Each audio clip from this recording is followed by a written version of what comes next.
Assalamu alaikum. Welcome, dear students. Today is our third lecture of Introduction to Business Finance.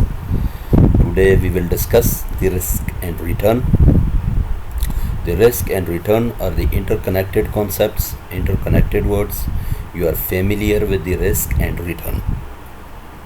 Now we will discuss in detail. Let me start with the return first. A return, income received on an investment plus any change in market price. Dear students, what is investment? You better know about the investment. Investment means the investment in the stock market or in the bond market. Usually investors, usually the person who want to invest, they purchase bonds of the organizations or they purchase the stocks of the organizations. So these are the most familiar words, the bonds and the stocks. Now, what is bond and what is stock?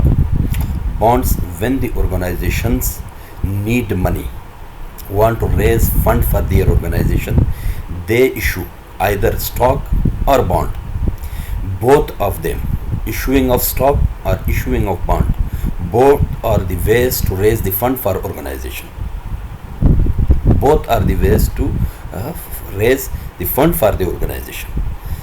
Now stock is the ownership of the organization, the selling of ownership of the organization to the investors. The bonds are against the stocks. Bonds are the ways of getting debt from the investors. They are not stocks, they are not ownerships, they are only the piece of paper written with the price of that paper. They get this price from the investors to issue them interest. So this is called the investment. When investor make investment in these types of assets, these types of stocks or bonds, they will get two things. First, the income received from the investment, and second, change in market price. Both are gain, both are return for the investor, usually expressed as a percentage or percent of the beginning market price of the investment. Components of return. In return, there are two components. One is yield, second is capital gain. One is yield, second is capital gain. What is yield?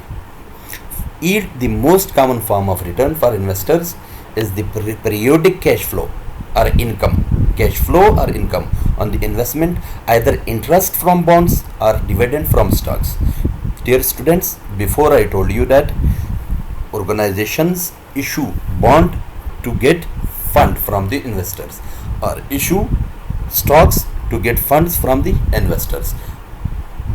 Issuing of stocks or issuing of bond, both are the ways to raise fund for the organization, but there is difference. When the organizations issue stocks, then the income of the stock for the investor is dividend.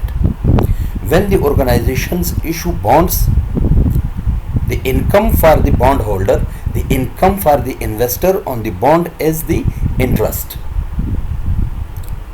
The income or cash flow, income or cash flow for the stock is dividend. The income for the or cash flow for the bond is interest.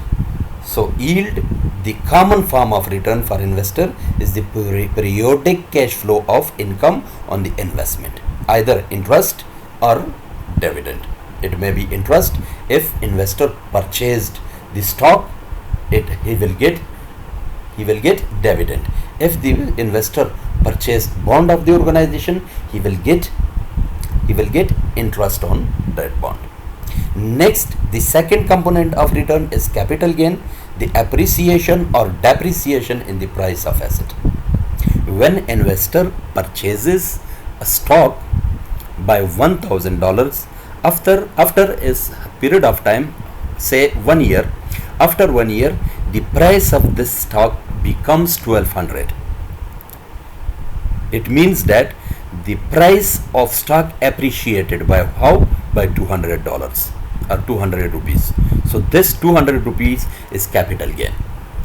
when any investor purchases the stock by $1,000, and after a period of time, say 1 year, after 1 year the price of stock becomes $900 or $800, it means that the price of asset or the price of stock depreciated by how? By 100 or 200 rupees. So this is called capital loss. So this is called capital loss. One is capital gain, that is appreciation. The second is capital loss, that is depreciation. So these two are the components of return. When you want to calculate the return, you must know about the yield and you must know about the capital gain. For example, now we calculate the total return. Total return, we before said that there are two components. First is yield, the second is price change. The price change, appreciation or depreciation.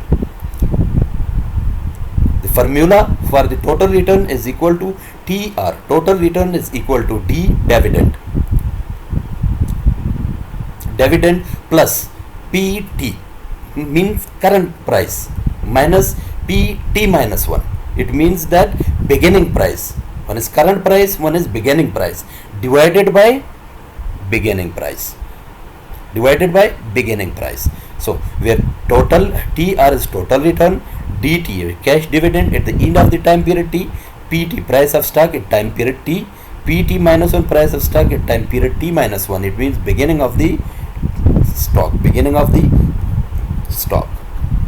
Example, Ali purchased a stock for rupees 6,000. At the end of the year, the stock is worth rupees 7,500. Ali was paid dividend of rupees 260. Calculate the total return received by Ali. Solution: total return is equal to TR is equal to dividend plus current price minus beginning price divided by beginning price. Means current price is 7,500. The stock was purchased by 6,000 rupees.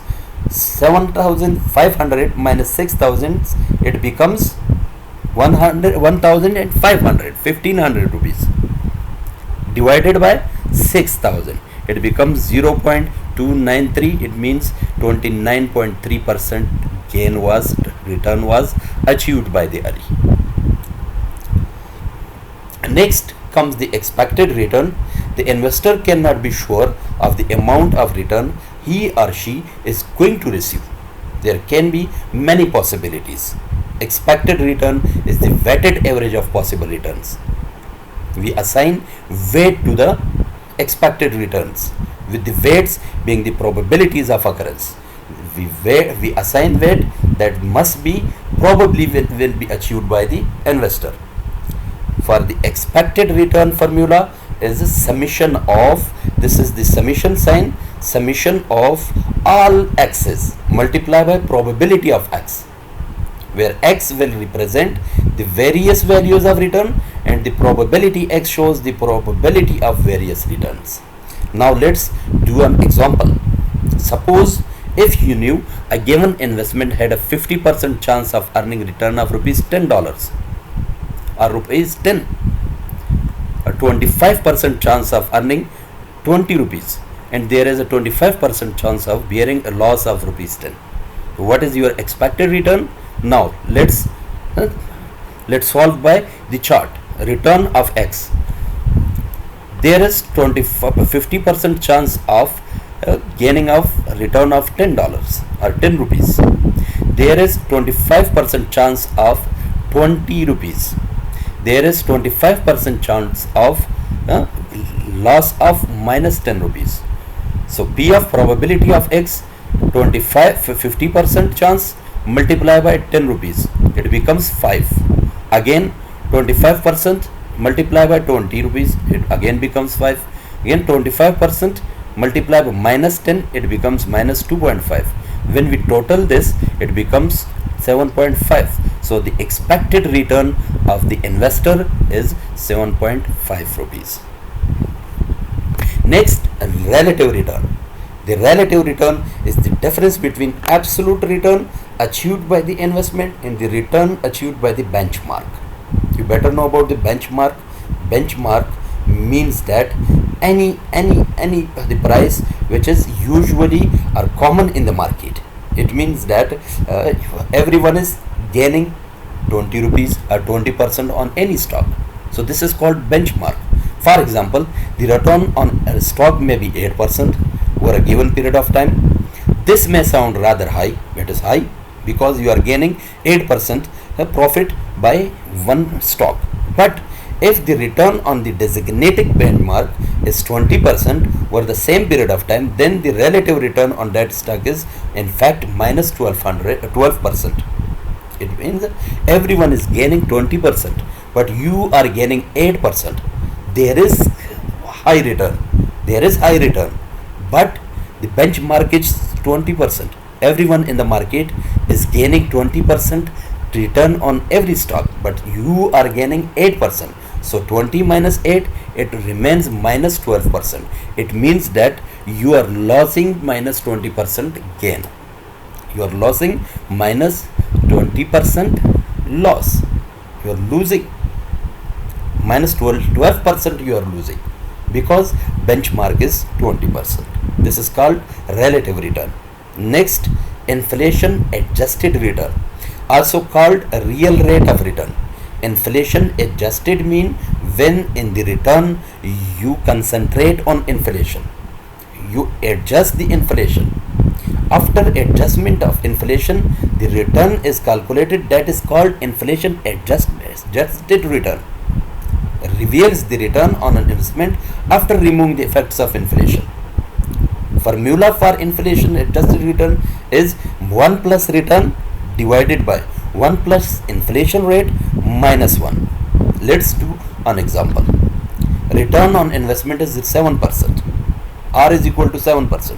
Inflation rate IR is equal to 3%. Find inflation adjusted return. Solution: inflation adjusted return is equal to 1 plus R divided by 1 plus IR minus 1. 1 plus 0.07 means return is 7%, it becomes 0.07 divided by 1 plus 0.03, it is the inflation rate, minus 1, it becomes 1.03883 minus 1, it becomes 0.0388, which is equal to 4%. Or simply alternatively you can find out the inflation adjusted rate. 7 minus 3, 7% is return, 3% is inflation. You simply minus the inflation rate from the return. 7 minus 3 is equal to 4%. So this is alternate and simple way to find out the inflation adjusted return. Next topic, today's lesson is risk. We discussed the return. Now we discuss the risk. What is risk? Risk is the variability between the expected and actual return. This is called risk. Risk means deviation from the straight way. There are a lot of risks: interest rate risk, market risk, financial risk, liquidity risk, foreign exchange risk, country risk. Let's discuss one by one. First, interest rate risk. It is the risk that an investment's value will change as a result of change in interest rate. The risk which arises from the interest rate is called interest rate risk. This risk affects the value of bonds more directly than stock. The value of stock is not most affected by the interest rate risk, but bond is most affected by the interest rate risk. Next is the market risk. The risk which arises from the overall market condition, from the market, from the customer, from the competitor, from the environment, from the price of the commodity, or price of the stocks, or price of the investors. So this is market risk. Next comes financial risk. The financial risk is associated with the debt financing. It is associated with the debt financing. The larger proportion of assets financed by debt, the larger variability in return. When the organizations invest in the debt financing, it means that their risk is high, financial risk is high, because their owner's capital is less than the liabilities are high, the owner's equity is low, so its financial risk will be increased. If the organization's owner's equity is high and the liabilities are low, then it means that its financial risk is less than debt financing. Next is liquidity risk. The liquidity means that you purchase an investment, purchase an stock or bond. The stock or bond is bought by another investors directly or quickly, without significant price concession, without appreciation or depreciation. Your stock or your bond is directly or quickly sold or purchased. This is called the liquidity. The more uncertainty about time element, the price concession, the greater the liquidity risk. If your bond or stock is not purchasing quickly by anyone, it means that there is liquidity risk. Next is the foreign exchange risk. Foreign exchange risk arises from the exchange rate. When investing in foreign countries, one must consider the fact that currency exchange rate can change the price of the asset. This risk applies to all financial instruments. All financial instruments mean to the stocks, to the bonds, to the debentures, to the options, to the futures. All kind of stocks are affected by the foreign exchange rates that are in currency other than your domestic currency. Next is the country risk. This is also termed political risk. The country risk means the political risk, because the risk is associated with the political condition of the country. Political condition of the country. Political or economic environmental could occur. This could devalue your investment and reduce its overall return. So this type of risk is usually restricted to emerging or developing countries that do not have stable economic or political arenas. This was today's topic, risk and return. Dear students, if you could not understand the formulas of inflation adjusted return, the relative return, the expected return and total return, you can simply individually message me, text me on the WhatsApp. I will solve it by another video, inshallah, in Pashto language. You will be able to understand, inshallah. Thank you so much. Thank you very much. Have a nice time.